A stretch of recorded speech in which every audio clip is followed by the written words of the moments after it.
Hello, everyone, and thanks again for joining us.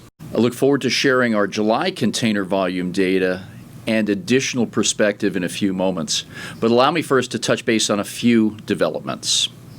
I'm pleased to report that yesterday here in Los Angeles, our City Council took action, which clears the path to usher in one of the cleanest conventional container terminals in the world at berths number 97 through 109, also known as China Shipping.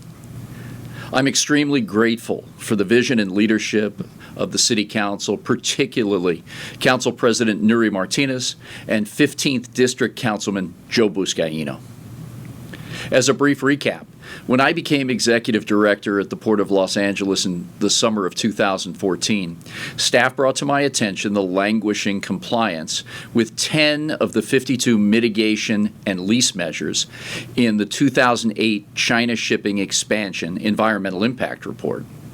In the spirit of transparency, I immediately brought this issue to the public, stating that I would disclose it, own it, and fix it, and also acknowledging that the process to rebuild trust must start with that transparency. With a focus on remaining solutions-oriented, I also immediately directed our staff here at the Port to begin a supplemental environmental impact report to bring about legal compliance and to ensure that we fulfill our obligations under the California Environmental Quality Act for the container terminal at 97 to 109. In 2008, when this EIR was originally approved, there were several newly proposed technologies that the Port included as mitigation measures in the hope that they would become proven and implementable. These were cutting-edge proposals, especially in the clean truck area, but included other technologies as well. Unfortunately, over time, it became abundantly clear that neither the technology nor the manner of the proposed implementation proved feasible. And since CEQA is only a pass-fail grade, given no credit for good intentions or honorable attempts, the first of their kind mitigation measures were not implemented as they were simply infeasible. With the benefit of hindsight now and 15 years of experience with the industry-leading Port Clean Air Action Plan, we now have proven and feasible mitigation measures to make this terminal one of the cleanest conventionally operated facilities in the world. I've been in this industry for 32 years, having worked overseas in Asia and the Middle East for 11 of those, and I've worked on the ground in 50 countries. I can certainly attest this as fact. In 2015, we began a dialogue with key stakeholders in this process, including the Natural Resources Defense Council and its clients, to inform them of the steps we were going to take to put us back on track. Over the next 5 years, we conducted required reassessment of feasibility and necessity for each of these measures.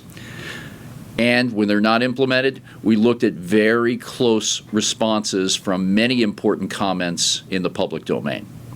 On October 8th of 2019, the Los Angeles Board of Harbor Commissioners unanimously approved the final supplemental environmental impact report for berths 97 to 109.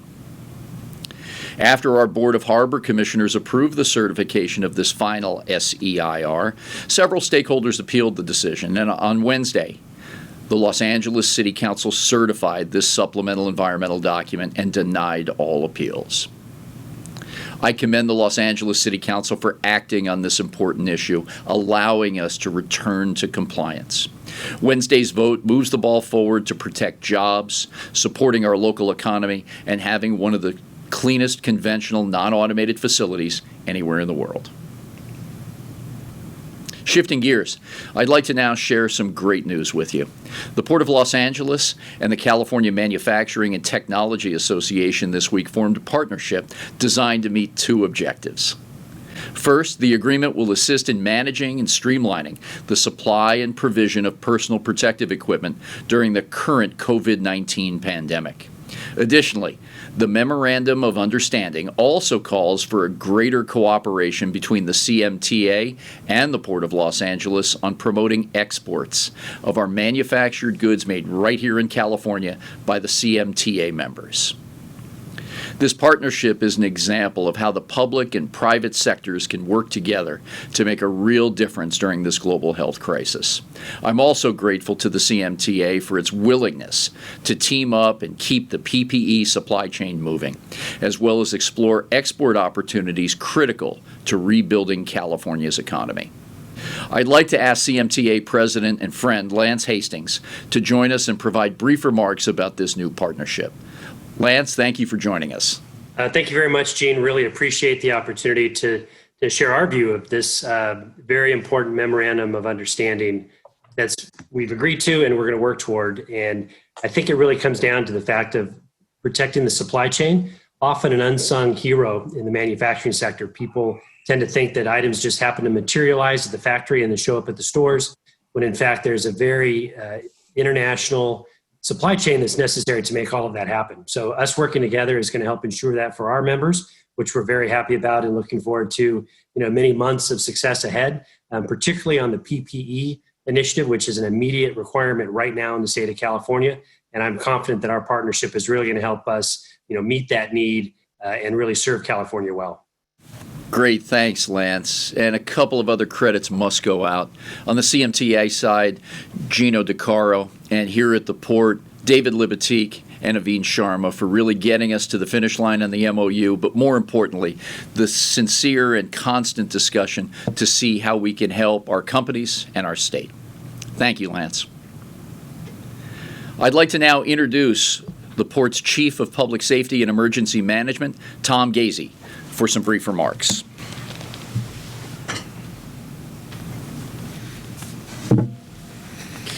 Gene, thank you and good morning. Just a week ago, there was the tragedy in the port of Beirut, and our heart and prayers go out to those in Lebanon and in the maritime industry that are our partners over there. As you are aware, nearly 28 metric tons of ammonium nitrate that had been stored at the port of Beirut since about 2013 experienced an explosive event that was catastrophic to the port and to the region. Please know that in the Port of Los Angeles, while ammonium nitrate transitions through the Port of Los Angeles, it does, and it's limited to containers at a time. In one case in 2019, we had a total of 11 containers that transitioned through in a 1-month period. During these times in the Port of Los Angeles, inspections are conducted.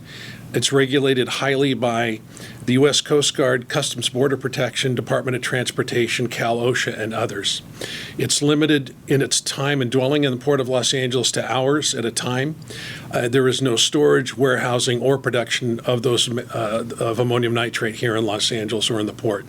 It then is transferred to a variety of fertilizer and other corporations and companies around Southern California and throughout the U.S. for appropriate agricultural and some mining purposes.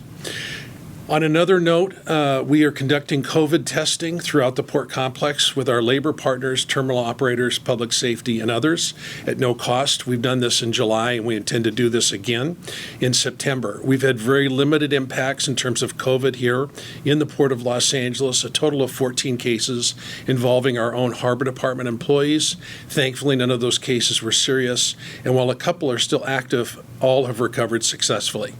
In like manner with our labor partners on the docks, rail, truckers, and steamship lines, we've had a few limited cases. We don't know the numbers specifically with labor, but we do communicate on a daily basis and a weekly basis to ensure that those impacts involving the virus have not affected their labor force and will continue to do so. It's been a privilege to spend some time with you today. Thank you.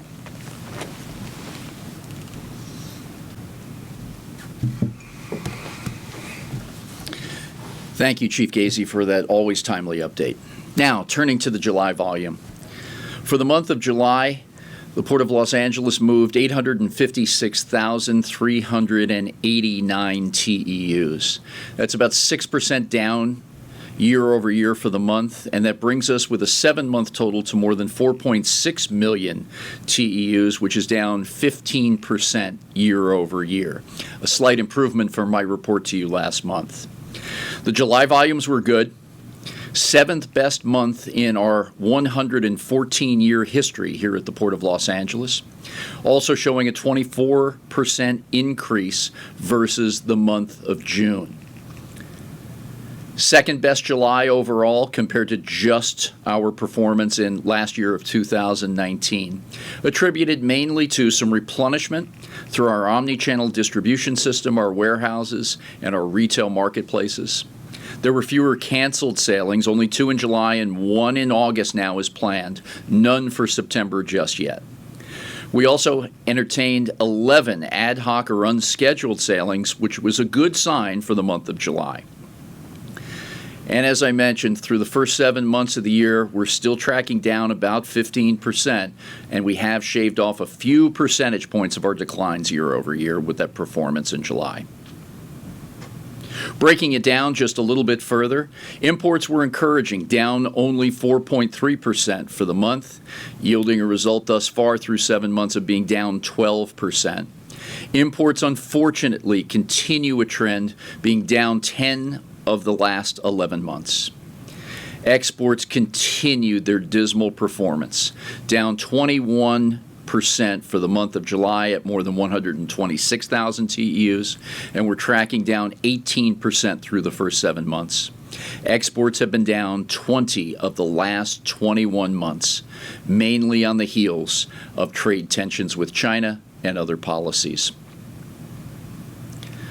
Overall, on empties, an encouraging sign, as some of you have been reporting.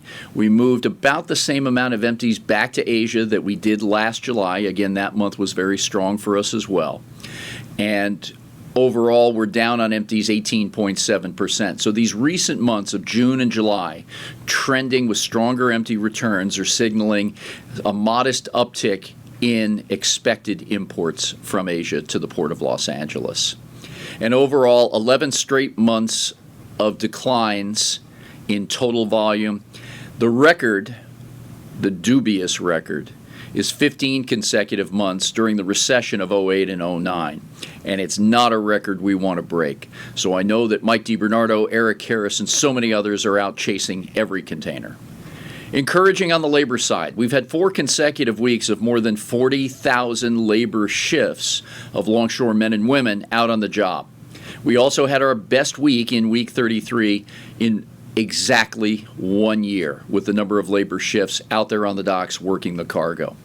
Year to date, our labor shift work is still down by 16%, and I watch this very closely to make sure that our labor downturn does not outpace the cargo declines. And year to date overall also down 16% when compared to the average of the last 3 years. But as you can see from the graphical depiction on this slide, the recent labor shift counts are moving at and just above our 3-year average, which takes out some of the shocks we've seen in the supply chain and are encouraging to all of us here at the port. In summary, the bottom line is that the July numbers were encouraging, but exports must pick up. And I've outlined this before as a real key part of our strategy. We need an all-out American effort to drive exports. Preliminary data for August volume is very encouraging as well, and we've had some others, including the National Retail Federation, comment on this. Importers continue to restock. There are signs of prepping for year-end holiday season, and we're looking down line very closely at this as well. And there is no doubt that trade policies and COVID-19 continue to impact global trade, and that through the Port of Los Angeles. And that concludes my update for this morning. I'm happy, Philip, now to open the room up for questions and comments. Thank you, Gene. We've had several advanced questions. I think we should probably start with, there have been several questions about the upcoming holiday season and the so-called traditional peak season. Maybe we can combine both Lisa Bartline from Reuters and Matt Leonard from Industry Dive with these points. Are retailers bringing in goods earlier this year? What signals are we watching as we move into the peak season? And those would be the key points. Okay, we're seeing modest upticks, and we reported that for June as well. Please remember, the month of May was absolutely dismal, down more than 30% year over year. So there was a point coming, that we had to restock inventories, get warehouses back up to sustainable inventory levels, and begin moving out. Our big box retailers, our home improvement stores continue to do very well during this pandemic, but we as American consumers are simply not buying as much as we normally do. There have been some shifts in patterns of purchasing that many of us are using now because we're staying at home, working, not going out dining to sporting events or shopping as we normally would. The upticks here are modest, and we're still down year over year as predicted, and we are trending 15% below where we were at this time last year, even with the choppiness of the trade tensions as well as the initial declines of our export market. So we continue to watch this very closely with the nation's only port community system, the Port Optimizer, which gives us a deeper line of sight than most anyone, so we can see the booking and demand signals from Asia much earlier upstream than others. So we're watching this very closely. I think it's been commented on also that we'll see probably some good volume into September, and those early signals are showing now. But as we hit the National Day holiday in China, beginning October 1, we will see a traditional tapering of business. All of that remains to be seen on how the U.S. consumer continues with their buying patterns and what we're going to be looking for towards a holiday season. But suffice it to say, my guidance for the full year remains consistent, and I still see that our demand side will be much lighter than we are normally accustomed to due to both the trade tensions and COVID-19. Gene, Lisa's follow to this is there have been reports that this data indicating that this is one of the faster starts to the peak season since 2007. Based on what we've seen in July and now August, would you agree with that assessment? Yeah, I read Lisa's data points this morning as I was preparing for the press conference, and very thoughtful. Again, I think that coming off a really bad May, where we were down 30+%, we knew we were going to pick up pretty quickly. The look at this is also important because we're still trending downwards. But the initial trends, such as Lisa pointed out, of cargo from China seeing its first uptick since the latter part of 2018 is real.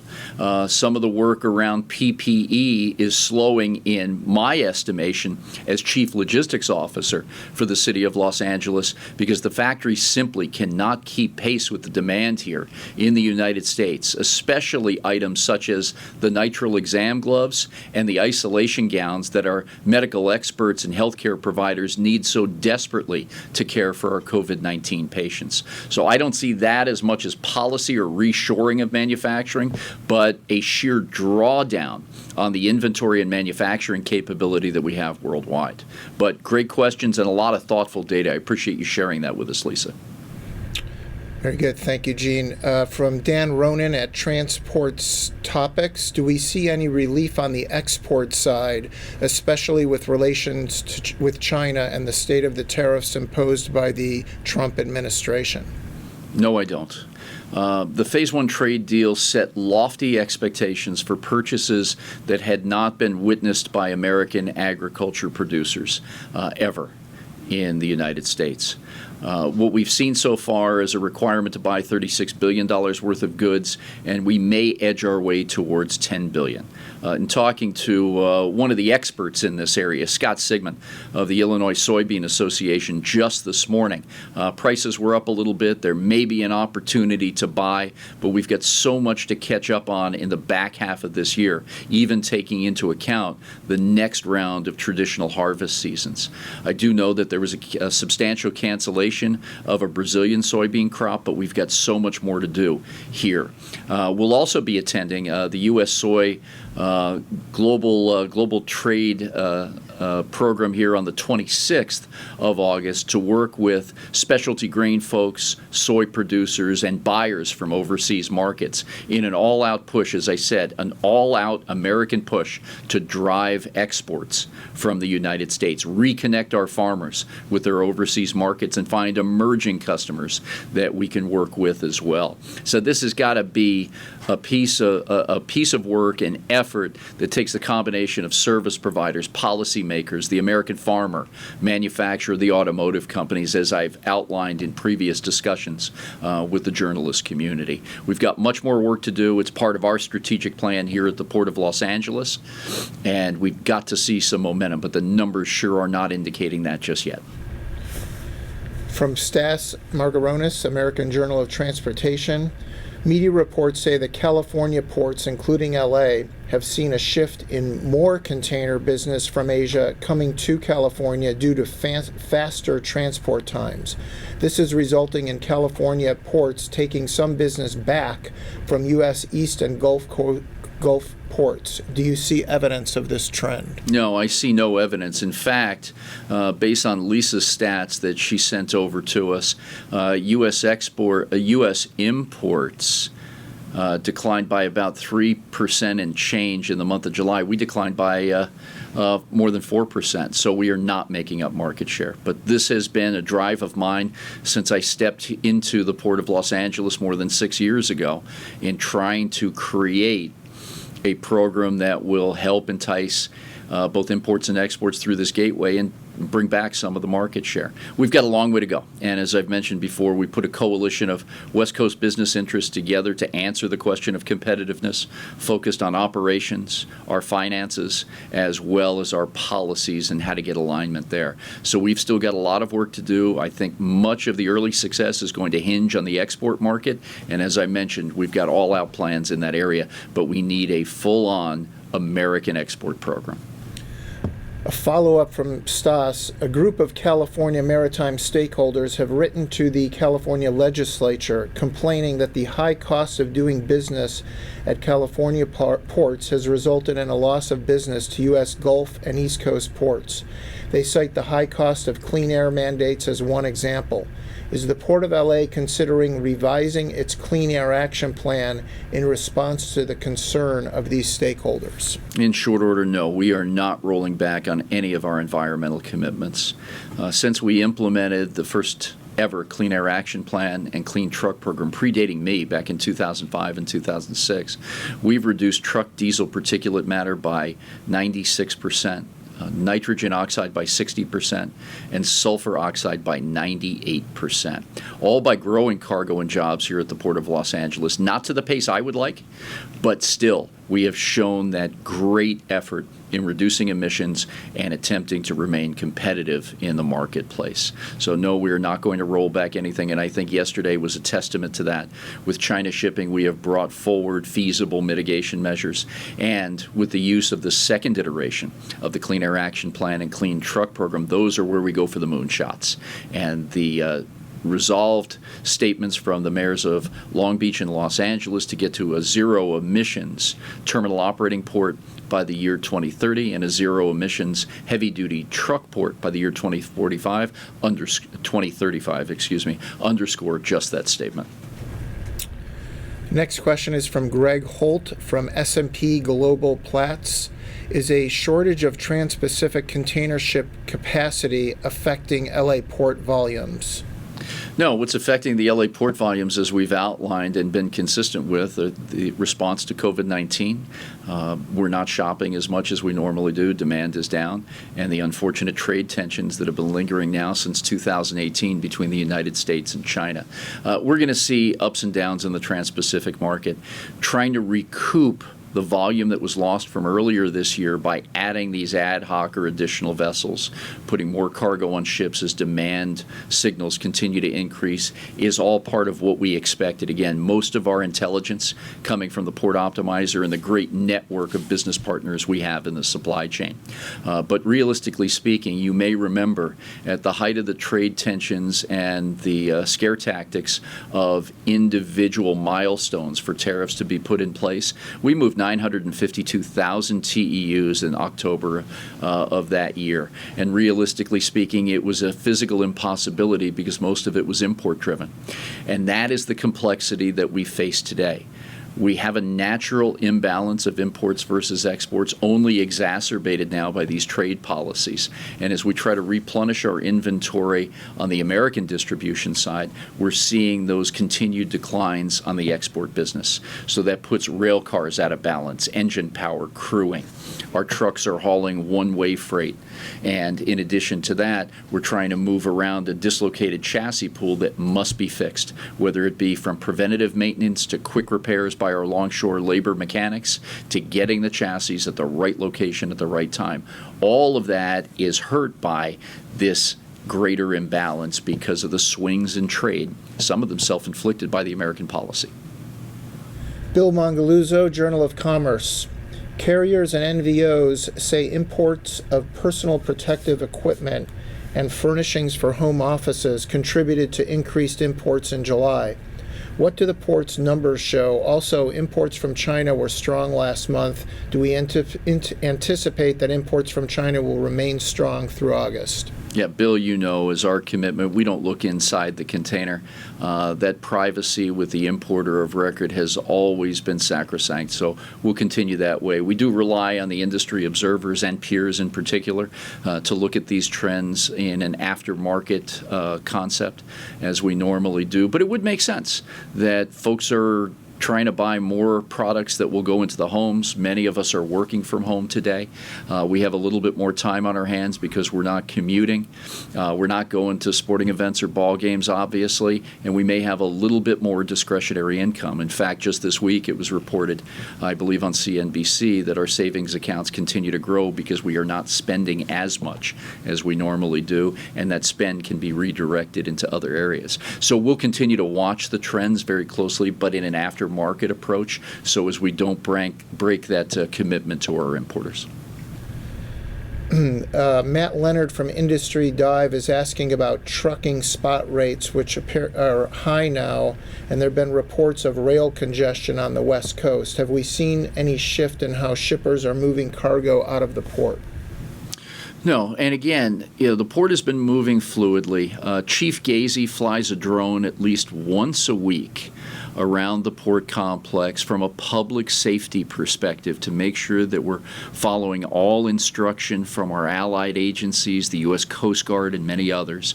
But it also gives us a great visual look to see how our ships are working, the rail and truck connectors, our gate activity. And I study this film very closely when the chief publishes it for me. And I can tell you that the cargo is moving smoothly. But again, with the choppiness of the imports, the decline in exports, we are going to see unique episodes where we have glitches in the supply chain. And I've outlined chassis. We really need this to be a call to action. We have enough chassis. You look at these films, we've got chassis piled up that have not gone through maintenance to be green tagged by labor. I also have advocated very strongly that we get these chassis off the marine terminals. We will supply locations in near dock fashion to the Port of Los Angeles, and where we can replicate best practices, as we've seen from Long Beach Container Terminal, we can decrease turn times. We can have good maintenance protocols. We're not asking these folks to do anything more than they need to, but we need to supply these assets from a provisioning standpoint. The rail cars, again, I've outlined, we see a little bit of an uptick in imports off of really low numbers. Please remember, we had 40 canceled sailings in the first quarter of the year. We had 23 canceled sailings in the second quarter. There was going to be a time we had to replenish our inventory network throughout the country, and the time is starting to look like it's now. In addition, for some preparation on what we anticipate to be a year-end holiday season, although probably dampened compared to recent years. So that rail car displacement, we've got more imports coming in and less exports, and we saw the statistics on how many months we have seen export declines, mainly driven by trade policy. All of this is fixable, but we need folks working in a concerted effort, and we'll continue to be the convener of those discussions. Anna Montiero at Bloomberg asks, how has COVID-19 impacted staffing and operations at the port? Great question, and good to hear from you, Anna. Chief Gazy covered this. We have about 900 employees here at the Port of Los Angeles, this municipal agency in our city. We've had 14 COVID-19 cases year to date since the inception of this horrible virus. All folks are in good shape. All but 2, I believe, Chief, are back on the job. And to my knowledge, although we don't get into any specific details of any employee, none have required hospitalization. And this is all because of the great discipline that our mayor has instilled in us, what we've shown here at the local level, how we're listening to the medical experts. We've got about half of our staff continuing the telecommute program that we installed back in March. We've got folks in our police department and our construction and maintenance construction teams out in the field on the jobs, observing every notification from the medical experts on physical distancing, personal protective equipment, washing your hands, making sure that if you don't feel good, stay home, get a test, and everything else that we've been seeing, hearing, and implementing here at the port.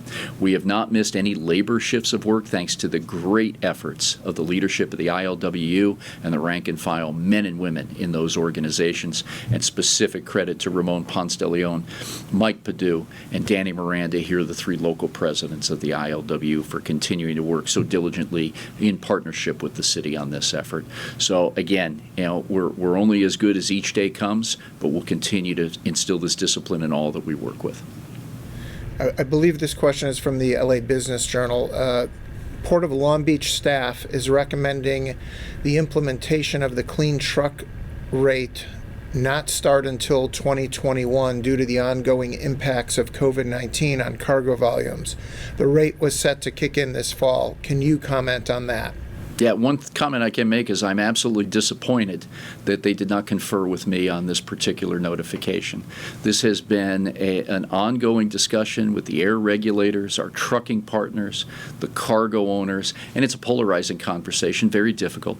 We do want to push the envelope on moving to cleaner technology, but this traditionally has been done in partnership between the twin ports here in San Pedro Bay, and a unilateral decision on this is disappointing. We'll recover and we'll put out some guidance, but unfortunate that we stand here answering a question like this today. But I appreciate you bringing it up. Thank you. Regarding the MOU with the California Manufacturing Association, can you give us any detail on how the agreement will aid in COVID safety and in the economic recovery? Yeah, the 2 pieces here that I think are a natural effect. When Los Angeles Mayor Eric Garcetti first appointed me as the city's first ever chief logistics officer at the end of March, he thought 3 things we could do immediately that would have a positive impact on our hospitals and medical community. 1, because of our transportation knowledge, we could help expedite or speed cargo through our great LAX airport, our seaport, and through our domestic network of transportation friends and colleagues. Secondly, that we could work with manufacturers, customers of the port, people we've had relationships with for decades, to see if we could have direct manufacturer-city relationships on this all-important PPE that needed to be procured. And remember, please, we found the relationship with the iconic American Honeywell Corporation to develop 24 million N95 masks just 6 hours down the 10 freeway in Phoenix, Arizona. While others were looking to far-reaching locations with unproven partners, we had someone that was tested in this area. The additional thought was, could we work with California-based manufacturers who had to shutter their operations and furlough employees no matter what they were manufacturing because the demand simply wasn't there? So could we encourage manufacturers to roll over production into the PPE or other types of networks of critical goods that us as American consumers and medical experts needed in this time of crisis? And it was Lance Hastings who thought of the idea that he could work with his membership, and we had some early wins with Wet Design up in Sun Valley and Applied Medical here in Southern California, and these were folks that jumped to the cause right away. They knew that they could make some products that were in need, and they felt an obligation to bring their workers back to the job. So those are 2 pieces that we really want to work on. Folks who are making the PPE and getting it out, again, medical grade and industrial grade both, as well as what we can do to get our California manufacturers back on the job. And it's alliances like this where people are all trying their level best to get something done and try to get this economy to reemerge. But if we unite and include our efforts together, I think that's where we make the biggest difference. And I really credit Lance's leadership in this area. Gene, you mentioned Honeywell. We had a question come up about the number of masks and PPE equipment that is being distributed as a result of your work as the Chief Logistics Officer. So could you please comment on that? Sure, and I'm so proud of our more than 24 volunteers, mostly Port of Los Angeles employees that we have here that have joined us in this effort in the logistics movement of PPE to our hospitals. And I appreciate the question, Philip. I'm so pleased to announce today that we have crossed the 1 million unit mark of distribution of personal protective equipment to more than 30 hospitals in Southern California. It was never meant to fill everybody's inventory requirements. We were trying to plug holes and fill gaps. These volunteers, like me, were just rolling up their sleeves, trying to get information on how we could help. And I think we're really starting to make a difference. The Honeywell deal is going extremely well, and these good folks are hitting the mark every single month with their commitment on production and delivery. At the start of August, we had received 300,000 of these N95 NIOSH masks from Honeywell and distributed a little more than 217,000 of them. And since we've received our next allotment of 500,000 masks that hit the delivery schedule, once again, perfectly timed. We're working to move those out as well. And please remember that we're giving these to the hospitals at cost, no markup, no margin, a service of the city of Los Angeles, and great credit to Aveen Sharma, who we playfully call our salesperson of the month, and to David Libatique, Erica Calhoun, and so many others that have contributed in this area. And most of these folks are working their day job and staying back later at night to try to help out our hospitals.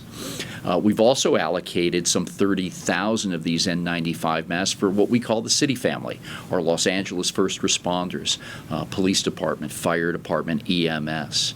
And thousands more gloves, masks, face shields, and gowns have been distributed, along with dozens of gallons of hand sanitizer that have been donated through many partners here in Los Angeles to Love LA, so we can distribute out to the hospitals and our frontline workers as well. So it's been a great story. We do have much more work to do, so much more to learn, but it's partnerships like these that we've had with our hospitals, our manufacturing community, and the customers of this great port that have been so rewarding, and it gives us that energy to run to work every day. I think we have one more question here, unless anyone submits in the next minute or two. But this is from Eric Watkins at Lloyd's List. Gene, you mentioned chassis earlier. Eric comments that this chassis problem has been chronic year after year. What actually is the problem, and what is the ideal solution? Something always comes up, Eric, but you're always very observant. And right now, it's my belief that we had lower volumes due to the lack of demand predicated on COVID-19 and the continued effects of the trade tensions. As volumes go down, companies try to cut costs, whether it's furloughing employees, cutting back on expenses. Travel naturally has been curbed to almost nothing at this point in time, and deferred maintenance on assets, and that's exactly what I've seen here at the port complex. So we've encouraged our 3 chassis providers and the 4th independent outside the pool of pools to get these chassis road-worthy, up to and beyond DOT standards. We've got mechanics in the hall ready to go, and let's make sure we have wheels under these containers as they come in. And I know it's difficult. Everybody's hurting right now.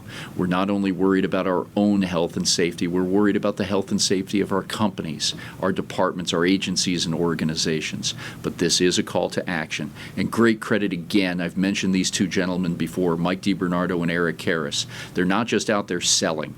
They're out there working with our service provider partners and having those difficult conversations with both labor, the mechanics, M&R companies, as well as the chassis providers to find a way to get us a quick injection of chassis so we can make sure that we're not waiting around. Another close colleague of ours, Weston Labar, is giving us the ground truth of what's happening in the trucking community to make sure that we can continue to reduce those turn times, speed the velocity in a very safe way to make sure that this port continues to be a great transit facility. But Eric, as you well know, we hit issues like this every day and we hit them head on. It's because of these deep relationships that we have that we can have the tough conversations and try to move the needle as best we can. There's always areas for improvement, and I think you know by now I'm never bashful about sharing things when we're doing well or when we need to move in a better direction. But I appreciate your candor in the question. Thank you. I believe that concludes the questions. Gene, do you have any closing remarks? Sure. Just to wrap up, I would say that I'm extremely encouraged and continue to be by how this port community continues to rally together. Case in point, yesterday at the City Council appeal, we had so many advocates out, but also people that we work with that hold us to a higher standard. And even though we may not agree on everything, we sure do appreciate them doing just that, because we got to strive to be better and better every day. I think as we see these demand signals change, the choppiness of imports and exports, the imbalance, we have to keep talking together to make sure that we're hitting these spot issues, these bottlenecks, with the quick pace that our customers deserve and the answers that need to get out as fast as they do.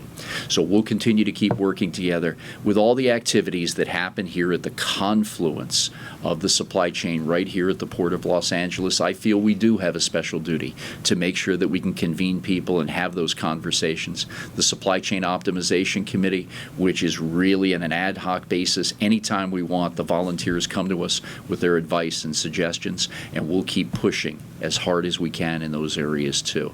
Never a time or an opportunity that we cannot improve, and this is another example of just that. We've got to gear up and be ready for the balance of August. I know we'll see good volume in the month of September before we get to National Day in China, and you can count on us. We'll continue to do our level best every day here at the Port of Los Angeles. I thank you for your interest in our business, and always the attendance at these monthly press conferences has been so impressive from the journalist community. Thank you very much for joining once again here in the month of August.